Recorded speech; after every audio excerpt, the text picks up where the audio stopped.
तर मित्रांनो, खूप दिवसानंतरला स्वागत करतो माझ्या मिनी व्लॉगमध्ये. आपल्याला टाईमच नव्हता भेटत व्हिडिओ काढायचा. तर मित्रांनो, खूप दिवसानंतरला मी चाललेलो गगनगिरी महाराजांच्या मठात.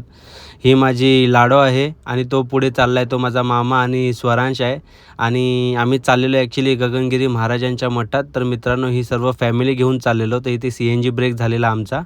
आणि हे मित्रांनो माझे वडील आहेत आणि हे बघा महाराजांचं मठ आहे, म्हणजे हे गगनगिरी महाराजांचं मठ आहे आणि हे मेन रस्ता आहे.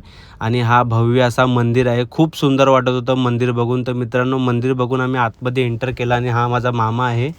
आणि इथे आम्ही पप्पांना शोधत होतो. पप्पा कुठे गेलेले भेटतच नव्हते. तर पप्पा हे हसत-हसत आले इकडे बाहेर. तर मित्रांनो, ही भली मोठी लाईन बघू शकता तुम्ही.